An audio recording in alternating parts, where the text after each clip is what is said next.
વાવથરા જિલ્લાના વાવમાં જે bank of Baroda જે બેંક આવેલી છે, આ બેંકમાં પટાવાળા તરીકે કામ કરતા જે કર્મચારી હતો, આ કર્મચારીએ જે નાણાંની લેતી દેતી હતી, આ લેતી દેતી મામલે લોકો દ્વારા ત્રાસ આપવામાં આવ્યો અને આ ત્રાસને લઈને નર્મદાની મુખ્ય જે કેનાલ હતી, આ કેનાલમાં જંપ લાવી મોતને વાલું કર્યું હતું.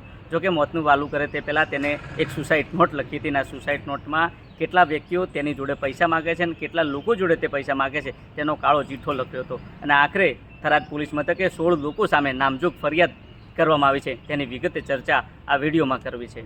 વૈષ્ણવજન તો તેને કહીએ જે પીડ પરાઈ જાનાને રે. નમસ્કાર, હું છું દિનેશ ઠાકોર. નવજીવન ન્યૂઝમાં આપનું હાર્દિક સ્વાગત છે. વાત વાવથરા જિલ્લાની છે. થોડા દિવસ અગાઉ નર્મદાની જે મુખ્ય કેનાલ છે, આ મુખ્ય કેનાલમાં 24 કલાકની મહેનત બાદ ફાયર બ્રિગેડને એક લાશ મળી હતી.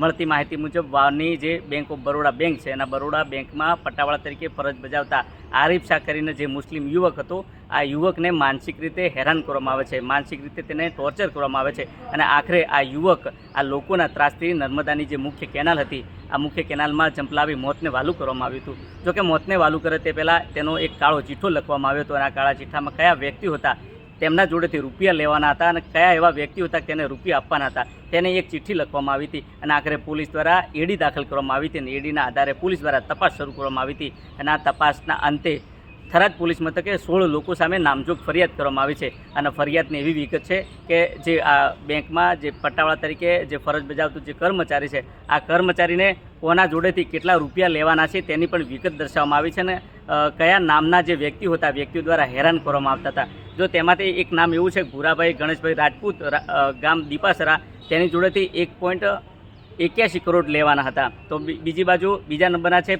પ્રેમાભાઈ નાગજીભાઈ દોડગામ, તેની જોડેથી 30 લાખ લેવાના હતા. ત્રીજા નંબરના છે હિતેશભાઈ રામજીભાઈ રાજપૂત, તેની જોડેથી 30 લાખ લેવાના હતા. ચોથા નંબરના છે વરદાજી નાગજીજી રાજપૂત દીપાસર, તેમની જોડેથી 6 લાખ લેવાના નીકળતા હતા. છઠ્ઠા નંબરના છે સાજિદભાઈ ગુલાબભાઈ સિપાહી થરાદ, તેમની જોડેથી 5 લાખ લેવાના નીકળતા હતા. છઠ્ઠા નંબરના છે દશરથભાઈ કરશનભાઈ રાજપૂત બીયોક, તેમની જોડેથી 2 લાખ લેવાના નીકળતા હતા. સાતમા નંબરના છે રામસંગભાઈ ભીખાભાઈ ખીમણાવાસ, તેમની જોડેથી 30 લાખ લેવાના નીકળતા હતા. અને આઠમા નંબરના છે શક્તિભાઈ પીરાભાઈ રાજપૂત ખીમણાવાસ, તેમની જોડેથી 12 લાખ લેવાના નીકળતા હતા. જોકે આ વ્યક્તિ કર્મચારી છે, આ કર્મચારીને કોને રૂપિયા આપવાના હતા અને એ વ્યક્તિઓ કોણ છે તેમના પણ તમને નામ બતાવવાનો પ્રયાસ કરીશું. પ્રથમ નંબરના છે હબીબ શાહ રમજાન શાહ ફકીર નાગલા, 1 કરોડ તેમને આપવાના હતા. બીજા નંબરના છે લાલાભાઈ રામજીભાઈ પ્રજાપતિ કોરેટી, તેમને આપવાના હતા 6 લાખ રૂપિયા. ત્રીજા નંબરના છે પ્રવીણભાઈ નાગજીભાઈ નાઈ રહે દેવપુરા, તેમને 10 લાખ રૂપિયા આપવાના હતા. ચોથા નંબરના છે ગણેશભાઈ ભૂરાભાઈ ગઢવી માંકડા, તેમને 21 લાખ આપવાના હતા. વિહાભાઈ આંસલ ખીમાણાવાસ, તેમને 10 લાખ રૂપિયા આપવાના હતા. અમિતાભાઈ જોશી બેંક ઓફ બરોડામાં જે છે તેમને આપવાના હતા 10 લાખ રૂપિયા આપવાના હતા.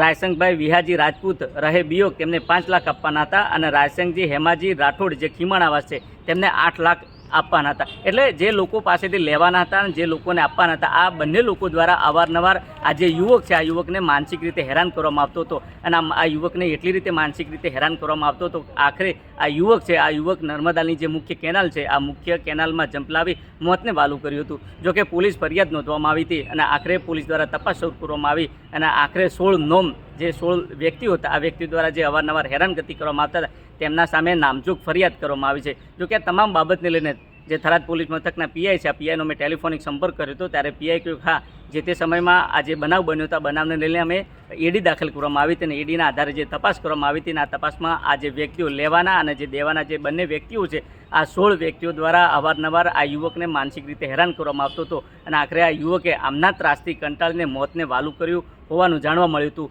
અને આખરે થરાદ પોલીસ મથકે આ જે યુવક છે તેની પત્ની દ્વારા 16 લોકો સામે ફરિયાદ નોંધવામાં આવી છે અને આરોપીઓને પકડવાના ચક્રો ગતિમાન હાથ ધર્યા છે. ત્યારે બીજી બાજુ રાજ્યના ગૃહમંત્રી હર્ષ સંઘવી પણ એવું કહે છે ક્યાંક ને ક્યાંક આ જે વ્યાજના રૂપિયા છે તેમાં જો વ્યાજ લેવામાં આવે તો તેમની સામે કડક કાર્યવાહી કરવામાં આવે, પરંતુ ક્યાંક ને ક્યાંક આ વાવથરા જિલ્લો અને આ વાવથરા જિલ્લામાં આવા લોકો છે જે રૂપિયાની લેતી દેતી મામલે વ્યક્તિઓને મરવા મજબૂર કરે છે.